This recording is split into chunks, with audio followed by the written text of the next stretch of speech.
Hello, everyone, and welcome to our final session for the fall 2014 semester for Sociology 111, Introduction to Sociology.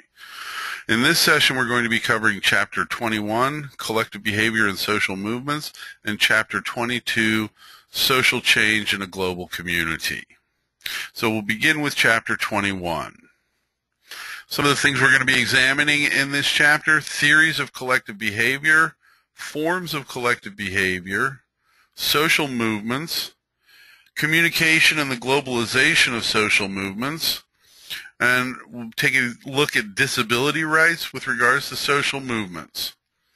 Some of the questions we're going to be trying to answer: what guides and governs collective behavior? Why do people participate in fads?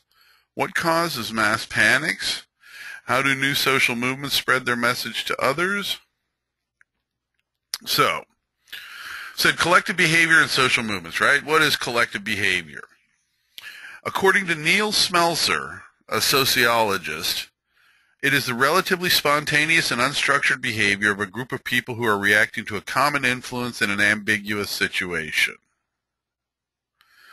That's one definition. There are other definitions of collective behavior out there, but essentially it's behavior that happens in a group context and may violate social norms of behavior as people react to something going on. The reason there are so many different theories on collective behavior and on social movements is it's difficult for sociologists to generalize about people's behavior in such fluid situations. There was a piece of research done recently that indicated when people get into stressful situations, say a natural disaster, there are different ways that people react. About 10% of people will react in a constructive fashion, attempting to figure a way out to deal with the situation. 10% of the population will absolutely lose their heads and will just panic. And 80% of the population will follow one of the two other types of people in that situation. So one of the first, when we talk about collective behavior, one of the first is this idea of emergent norm perspective. And it basically says that during an episode of collective behavior, the crowd itself redefines social norms to determine what is and is not appropriate. So behaviors that are appropriate actually emerge in the context of the crowd activity. This is why sometimes when you see people out protesting and you've got a group of people together, it turns into a riot or looting. The new norm emerges from the crowd itself. May reflect shared convictions held by members of the group, but it does provide for a latitude wide range of acts within general framework established by the emergent norm. Value-added model really talks about how broad social conditions are transformed into a definite pattern, into some form of collective behavior. Structural conduciveness. There has to be room for people to act. There has to be something causing strain on the structure. There has to be a generalized belief that action is required and can solve. There has to be a precipitating factor of some type. Mobilization for action, an exercise of social control. So if we look at a recent event, the protests in Ferguson, Missouri, we can see some of this here. Generalized belief. Michael Brown was murdered. Structural strain. The interactions between the police and the African American community. Structural conduciveness. People are free to gather in the United States of America. A precipitating factor, the shooting of Michael Brown. Mobilization for action. People calling each other out of the streets to protest. although there has been some attempt to declare martial law and suppress the exercise of social control has been restrained, allowing people to gather. Assembling perspective looks how and why people move from different points in space to a common location. Periodic assemblies, work, group, college classes, sporting events. Oftentimes we'll see collective behavior at sporting events. Behavior that may be spontaneous. If the team loses badly or the referee makes a bad call, oftentimes that will precipitate people throwing stuff onto the field. Demonstrations, parades, gatherings, fires, and arrests, non-periodic assemblies. So this is really looking at what brings people together, and then how do the people being brought together, or why do the people gather? Types of collective behavior. Really, there are broadly speaking, two different types of collective behavior. There's crowd collective behavior and mass collective behavior. And one of them, crowd collective behavior, is about what happens when crowds of people get together in various situations. So that's about face-to-face interaction. Mass collective behavior is more about something that is not geographically proximate. People are not in face-to-face contact, but they're still acting in a collective fashion. But a definition of a crowd, a temporary grouping of people in close proximity that shares a common focus or interest. People at a sporting event, people at a concert. Not totally lacking in structure. And if you look, even during riots, you'll see that participants are governed by identifiable social norms and exhibit definite patterns of behavior. It's not just random anarchy, even in a riot. The crowd exercises some degree of control over the individuals. Emergent norm perspective suggests that the new social norm is accepted by other members of the crowd. And this takes on a new meaning with the internet if we think about virtual crowds, people gathering together to flash a page or something like that. And if we think about it even with internet and other types of communicative devices, the flash mobs, which are brought together by people on cell phones or on the internet. Disaster is another type of collective behavior, a natural disaster. It's a sudden or disruptive event or events that overtaxes communities' resources, requiring outside aid. Think about like hurricanes, fires, things like that, earthquakes. There is a research center at the University of Delaware doing research on disasters. They help develop plans for establishing emergency health care, rumor control, and mental health centers, and also coordinating disaster preparedness, emergency response programs. They research the best methods of dealing with natural disasters and then help communities react. Fad, temporary patterns of behavior involving large numbers of people.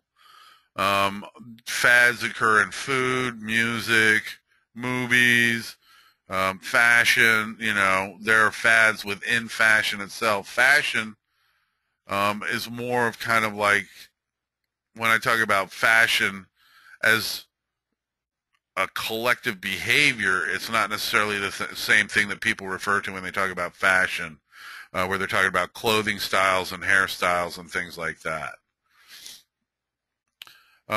Fashions, sociologically speaking, are pleasurable mass involvements that feature a historical continuity and that have been accepted by society. So there are fashions within the fashion industry. There are fashions in music and movies, TV, food, interior decorating, all types of things.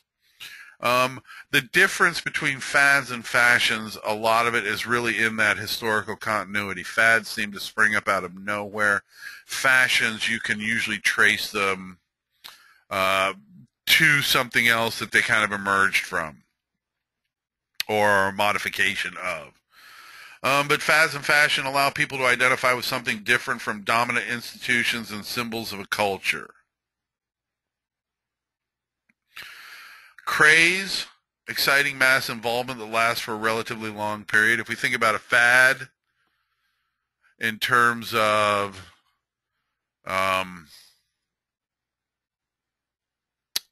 hairstyles like the rat tail. Small group of hair at the back of the neck allowed to grow long while the rest of the head is kept very, very short. Didn't last very long though. But something like breakdancing be more kind of craze where people got really into it and it's still very popular. Panic, fearful arousal or collective flight based on a generalized belief that may or may not be accurate. So we think about the difference between these crazes. People go towards something. Panics, people move away from something. So yeah, breakdancing, somebody starts breakdancing, everybody kind of moves towards it, gathers around to watch. Mass shooting, everybody's running in the other direction. Rumor, piece of information gathered informally used to interpret an ambiguous situation. When it says gathered informally, oftentimes that's from unreliable sources. But rumors can provide a group with a shared belief, reinforce people ideology and suspicion of mass media. Conspiracy theories are a good example of rumor. It's a means of adapting to change.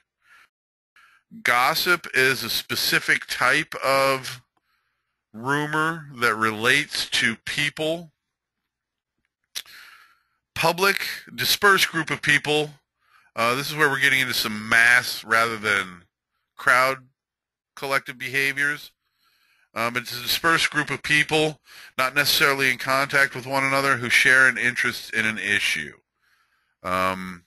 Online has made it much easier for publics to work together. Public opinion, expression of attitudes on matters of public policy that are communicated to decision makers. If you've ever signed a petition, you've participated in a form of collective behavior referred to as public opinion. A petition that's going to be taken to a business owner or a politician or, something like that. Religious leader. Polls and surveys play a major role in assessing opinion. Oftentimes, polls done are the basis of politicians making decisions on particular issues. A particular type of collective behavior is a social movement, and that's organized collective behavior that is either trying to change something in society or keep something in society from changing. If we think about a particular social issue, something such as same-sex marriage in our society, at this point in time, there are social movements on both sides of that social issue. There are social movements dedicated to preserving marriage as it is, and social movements dedicated to changing marriage and allowing same-sex couples to get married. So we see that we've got collective activities organized to bring about change and to resist change around the same issue. With regards to abortion, we've seen a number of social movements. The first social movement eventually resulted in Roe v. Wade, which kind of legalized abortion federally. Now we see people who refer to themselves as pro-choice continuing to support that and resisting any changes made to Roe v. Wade. And the community that refers to itself as pro-life as a social movement is dedicated to changing Roe v. Wade and reinstating it in reinstating a lot of the laws that prevented abortion and made abortion illegal. And social movements have had a dramatic impact on the course of history and evolution of social structure. Think about the civil rights movement. Think about the suffrage movement. Think about the temperance movement. These have made major changes in society. In 1920, the suffrage movement gave women the right to vote. They had previously been denied the right to vote. The civil rights movement was about gaining political rights for African Americans in addition to civil and social rights. And the temperance movement eventually achieved its goal when the Falstaff Act was implemented, which was prohibition. Social movements, from the functionalist perspective, contribute to the formation of public opinion, increasingly taking on an international dimension. If you look at some of the advocacy groups that are out there, a group like Amnesty International is a group about protecting and ensuring human rights and trying to prevent human rights violations in any nation, anywhere in the world. So, if we look at social movements, how do they start? What gets them going? One theoretical approach is referred to as the relative deprivation approach. The civil rights movement is a social movement that can be interpreted using the relative deprivation approach, because the relative deprivation approach is a conscious feeling of negative discrepancy between expectations and actualities. If everybody in our country is supposed to get a vote, but one group of people, because of the color of their skin, is disenfranchised from voting, that is relative deprivation. If they are disenfranchised from full participation in society, that is a condition of relative deprivation. Legitimate expectations are that everybody should be treated equally on the basis of their individual merits. The present actuality in our society is that some groups are disadvantaged because of group affiliations, race, ethnicity, gender, things like that. Before this can happen, before a social movement starts around that, people must feel they have a right to their goals. Well, it says in the Declaration of Independence and in the Constitution that everybody should be treated equally, following the amendments at the end of the Civil War and the amendments granting women the right to vote. But the civil rights movement and the equal rights movement were both about groups of people, with one regard race, with another regard gender, being denied their full participatory rights in society. And they perceive that they cannot attain goals through conventional means. You can't challenge something in court if the courts aren't willing to allow you to challenge it. And so relative deprivation then says that people will turn to alternative means, such as starting a social protest movement, if they cannot legitimately achieve their goals. Resource mobilization looks at the success of social movements on the basis of mobilizing resources such as money, political influence, media, and people. Resource mobilization theory says that you need 4 resources, essentially. You need economic resource, you need space to exist, so politically you have to be able to meet and discuss, and there has to be some place for you to exist. You have to mobilize mass media effectively as a resource. You have to mobilize people effectively as a resource.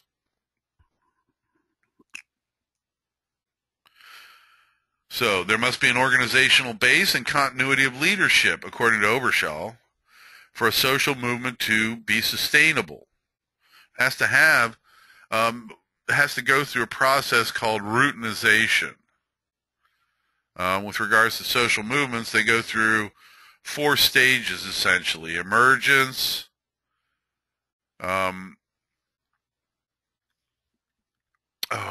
what's the second stage now? Why am I drawing a blank on that? Or coalition, emergence. Yeah, emergence, coalition is the second stage. Routinization is the third stage, and then decline is the fourth stage. Social movement emerges when enough people begin to perceive something as a social problem, something that needs addressing. Coalescence, when those people unify the vision for what the social movement's goals are, and everybody works towards the same goal. Routinization, the establishment of leadership and organization within the social movement. And finally, decline, if a social movement achieves its goals or fails to effectively mobilize any of the resources, it will go into decline. And Marx had something to say about this, because one of the things that social movement leaders need to do is overcome what he referred to as false consciousness, attitudes that do not reflect workers' objective position. The Republicans have been very successful in convincing a majority of the population that any increase in taxes is bad. Economically, unless you're making more than about $200,000 a year, taxes as a way of redistributing the wealth of society benefits people making less than that amount. And people making $30,000 to $50,000 a year, having taxes to fund social programs actually benefits them greatly. Marx would refer to the attitude of taxes being a bad thing as false consciousness amongst the lower income people, because taxes being viewed that way, and so the prevention of new taxes really only benefits people making more than $200,000 a year in our society, which is between 2 and 3% of the people in our society.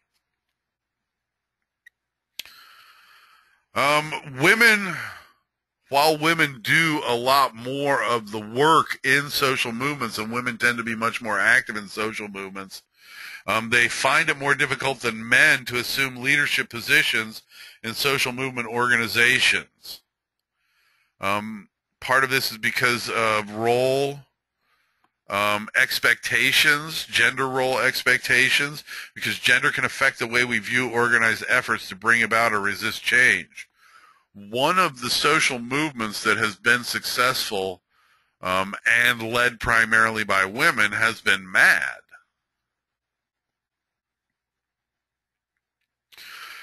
Now, social movements, there's another way of viewing this, is referred to as like viewing new social movements, and these are social movements that are organized around ethical, philosophical, moral goals of a way to live life, rather than people just trying to achieve basic, decent living. PETA is an example of a new social movement, because it's a social movement that's not necessarily about deprivation or anything like that, but it's about trying to change the way people treat animals, and trying to get them to view their interrelationship with animals in a more ethical way. So organized collective activities that promote autonomy, self-determination, and improve quality of life are referred to as new social movements. Generally, they do not view government as their ally. A lot of this has to do with the fact that the goals they have oftentimes are rejected by governments. If you look at Greenpeace, if you look at a lot of environmental movements, the vegan movement, they do not see the government as lining up with their interests ever. So they show little inclination to accept established authority.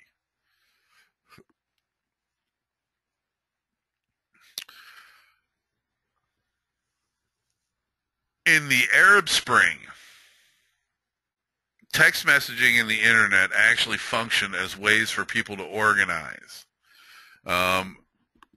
Because communication, instantaneous communication, facilitates social movements. Social activists can reach people instantaneously. Internet listservs and chat rooms allow organizers of social movements to enlist like-minded people without face-to-face contact. A lot of the organization that went on during the Arab Spring did occur through the internet and through text messaging. What these mediums can do is convey a false sense of intimacy, reinforced by a sense of presence or immediacy. Computer-mediated communication is what it's referred to as. Okay, now, taking a specific look at a particular social movement, disability rights. And the name of the social movement is actually the accessibility movement. Because in large part, society is not fully accessible to people with disabilities. So when we take a look at the issue, disability rights is the effort to ensure health and rights of people with disabilities. This movement has grown steadily since the early 1960s, challenging negative stereotypes, trying to reshape laws, institutions, and environments, and attempting to gain a greater voice and agency in public policy decisions that affect them. However, the invisibility of many disabilities is an obstacle to this. 1990, government passed the American with Disabilities Act, or the ADA. It prohibits bias against people with disabilities in employment, transportation, public accommodations, and telecommunications. As you know from reading through the syllabus, Ivy Tech makes every effort to be ADA compliant in making sure that people with documented disabilities can achieve their educational goals. The ADA defines disability as a condition that substantially limits a major life activity. Seeing, hearing, mobility, these are all disability issues. The responsibility for enforcement is divided between several different agencies, federal agencies. So if we look at a labeling perspective, ADA is a significant framing of the issue of disability as rights rather than entitlements. They're also, from the labeling perspective, of course, if we look just at the word disabled, it is applying a master status label to a particular group of people who might not all share the same physical or mental infirmity. Yet they're all lumped together under one rubric, disabled, and then they tend to become viewed primarily through that disability. It becomes a master status to them. Ray Charles, Stevie Wonder, Stephen Hawking, Helen Keller. These were all people defined by their disabilities and their ability to overcome their disabilities, but still the disability is a part of that.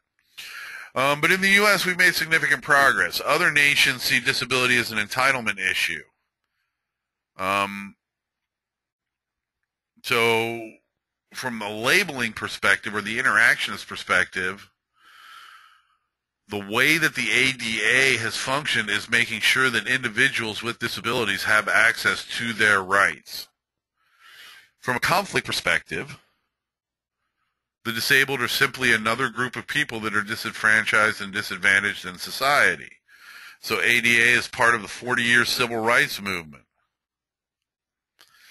Interaction is focused on everyday relationships between people with and without disabilities.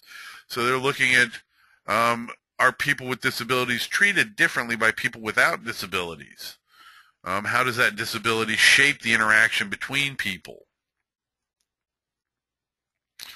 So when we look at policy here, the social movement groups feel federal agencies are too cautious in enforcing ADA. Disability rights activists are also questioning what's referred to as visitability, which is another way of framing the accessibility right. Private homes do not need to be disabled accessible, and contractors can actually charge more money to create a disabled accessible home for a person with disabilities. So private homes, and so this remains an area in which discrimination is still legally allowed to continue. All right, that concludes Chapter 21. Now we'll move on to Chapter 22, Social Change in the Global Community. We'll be taking a look at theories of social change, resistance to social change, global social change, technology and how it's shaping the future. We'll take a look at social policy and globalization by examining what are referred to as transnationals. Some of the questions we're going to be trying to answer in this chapter: how does social change happen? Is the process unpredictable, or can we make certain generalizations about it? Has globalization contributed to social change? So what is social change? Just simply significant alteration over time in behavior patterns and culture. The one thing that's constant about social change is that it's always occurring. Now, there was an evolutionary theory that viewed societies as moving in a definite direction. They progressed. They were evolving from hunter-gatherer through agrarian, which would be kind of a pastoral or horticultural society, and then agricultural society, into a pre-industrial society, an industrial society, which would be divided into early industrial, late industrial, and finally a post-industrial society. So it viewed societies as moving in a definite direction. It's a functionalist theory. Functionalism views social change using the equilibrium model. As changes occur in one part of society, adjustments must be made in other parts. When we had cars becoming widely available on or for private ownership in the United States of America, it threw society out of equilibrium because it changed travel patterns. And so the legal system, as part of the political institution, had to react and adjust by the creation of traffic laws, regulating how cars operate on the road. According to Talcott Parsons, there are 4 processes of social change: differentiation, adaptive upgrading, inclusion, and value generalization. These are 4 ways that societies can change. Conflict theory looks at it a little bit differently. So change needed to correct social injustice and inequalities. The Marxist view of social change appeals because people take an active role, the proletariat rising up to overthrow the bourgeoisie. It does not restrict people to passive roles. One sociologist, Dahrendorf, found that the functionalist and conflict approaches were compatible with regards to social change. When we look at resistance to social change, there are economic and cultural factors that resist social change. So efforts to promote social change will likely be met with resistance by people who have a vested interest in maintaining the status quo. People who would suffer in the event of social change. If we went to collective ownership of corporations in the United States of America, that would hurt the lot of vested interests. So we are probably not going to see a shift to socialism from capitalism anytime soon in the U.S. Cultural factors, culture lag. That period of maladjustments when non-material culture is still struggling to adapt to new material conditions. From chapter 20, the demographic transition is a period of cultural lag where reproductive behaviors are struggling to adapt to a reduction in mortality owing to changes in the material culture with regards to scientific medicine, sanitation, and personal hygiene, the new material conditions of an industrial society. Technology. Technology is not the computer. Technology is the knowledge of how to take all the resources and build a computer out of them. So it's cultural information about how to use material resources of the environment to satisfy needs and desires. So one of the first cultural innovations in technology, the first technological innovations would have been fire, because fire teaches us new ways to use wood. We can use it for heat, we can use it for cooking, we can use it for light, we can use it for defense. Using a flaming brand as defense rather than a club as defense. The Luddites. Carl Ludd was somebody who advocated resistance to technology, in large part because he saw it reducing or eliminating a lot of jobs for people. So Luddites resisted industrial revolution. Those of you who may be familiar with Star Trek VI, The Undiscovered Country, when they define sabotage, this was actually a group of Luddites where we get the word sabotage from, flinging wooden sabots or shoes into the gears of machinery. So this is where destroying machinery, the word sabotage actually resulted from Luddites destroying machinery. And then there were people who resisted the post-industrial expansion of industrialization, the deindustrializing process. There are people in our society who still believe that it's viable to bring back a lot of the high-pay manufacturing jobs, and think that that's what we should be working towards doing. The problem with that is that those manufacturing jobs, in order to generate profits in a capitalist society, require that corporations focus on paying the lowest wages possible. So we're not going to see a huge market for American-produced textiles because they'll have to be much more costly than textiles produced in other countries. Now, we do have a responsibility to be sure that there aren't labor violations going on with regard to this production. But globalization does make it very difficult to resist post-industrial expansion of industrialization and the deindustrialization process in high-income nations. Social change does not always follow a period of internal disintegration. If we think about everything that's going on in the world right now, and has been for the past few years, think about within the last 30 years, the fall of the Soviet Empire, seeing democracy come to a lot of former Eastern European totalitarian regimes. Randall Collins, a sociologist, actually predicted coincidence of social crises would collapse Soviet Union, which is kind of what happened. Sociologists should be able to predict upheavals and major chaotic shifts. If we can make broad generalizations about society, we should be able to generate some predictive ability out of that. And Randall Collins did that. Technology. Technological advances have brought striking changes. Think about the changes in the U.S. society. Some of you may not be old enough, but for those of you who are close to my age, who have gone from the analog to the digital generation, think about how rapidly entertainment and personal communication has changed.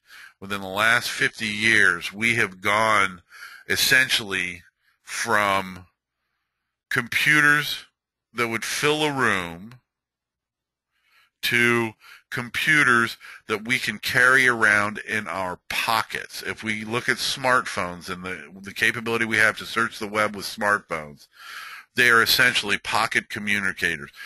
They are far more advanced than the communicators from Star Trek that inspired them originally.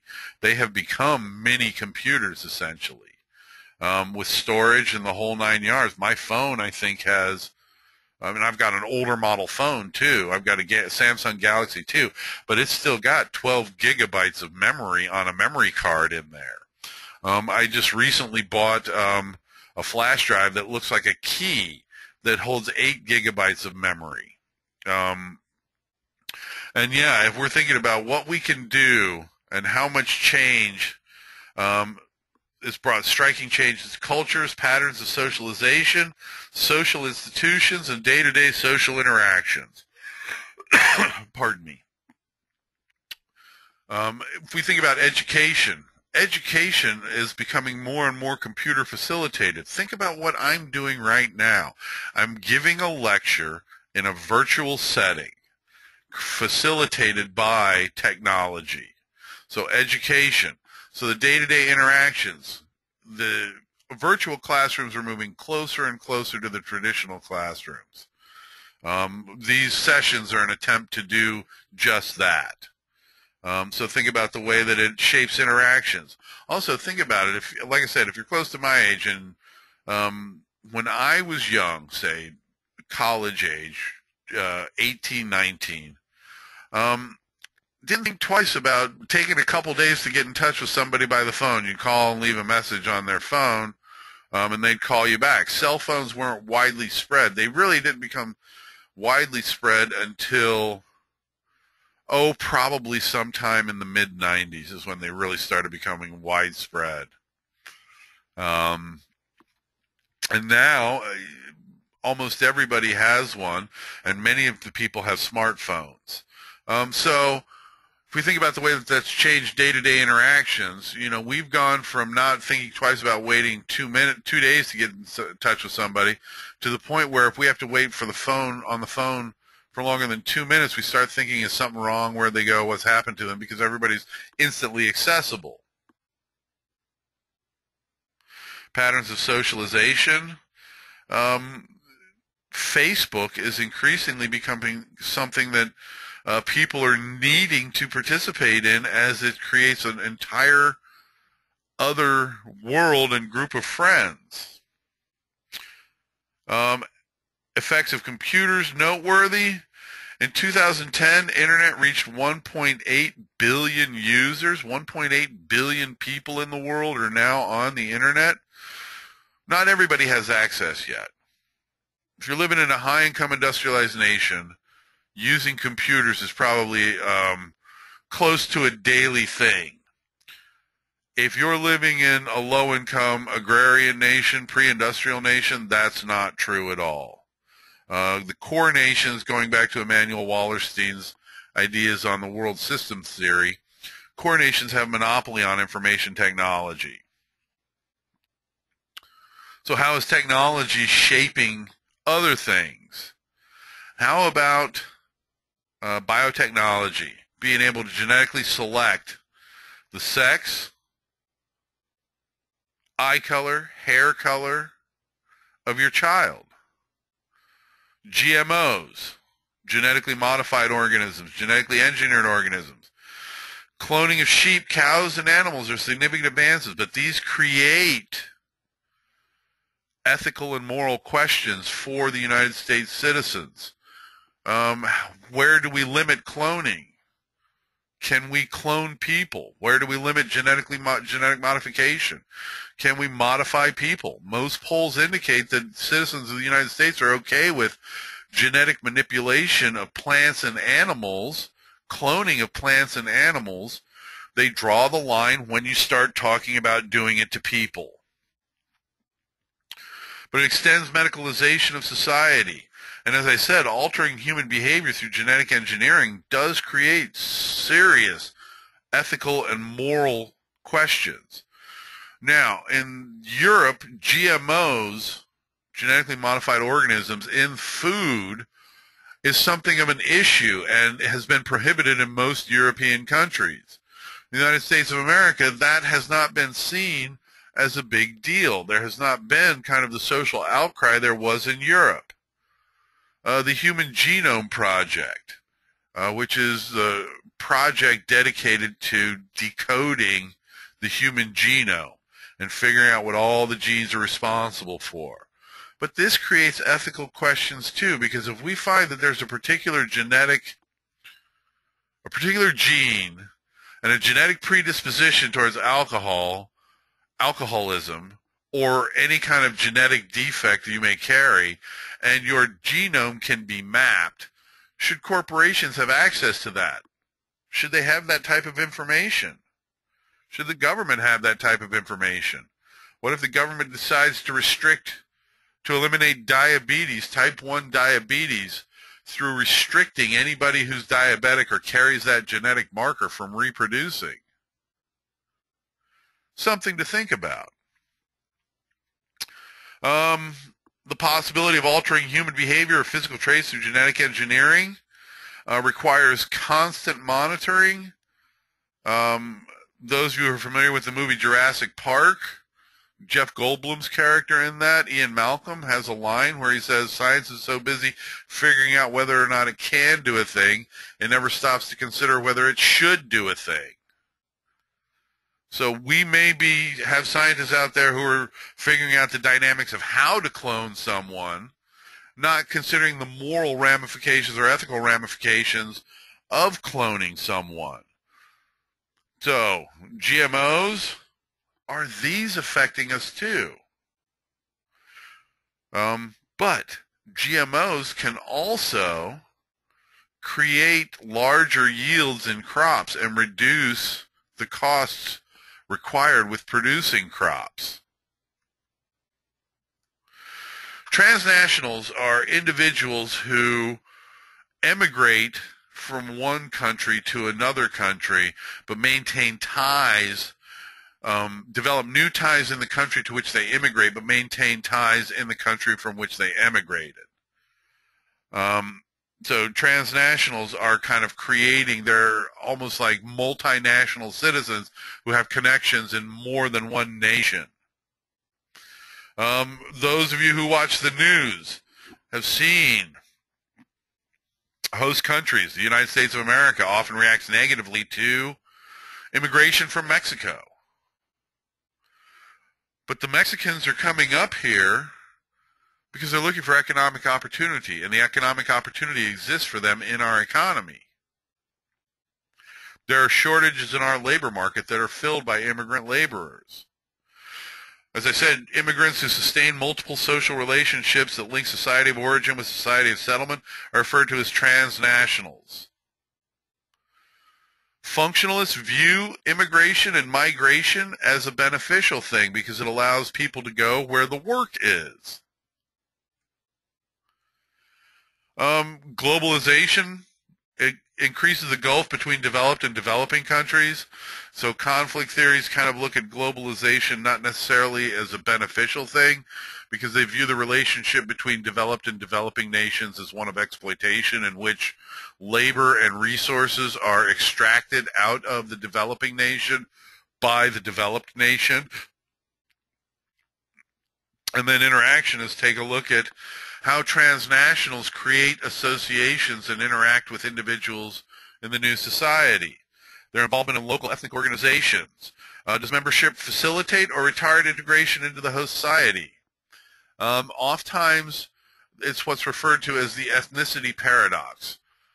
If you maintain ethnic ties, that can actually facilitate easier assimilation and integration into the host society. Because there will be individuals who have already been in that society that can steer you into how to assimilate and integrate. Immigrant laborers, when we look at policy, if anybody's ever heard of the Bracero program, it was a guest worker policy of the United States government for Mexican workers between 1942 and 1964. But immigrant laborers often face difficult living and working conditions. The migrant workers coming into the U.S. from Mexico often were put in Quonset huts with no air conditioning so that the temperature would get over 120 degrees inside the hut. Working conditions, stoop labor.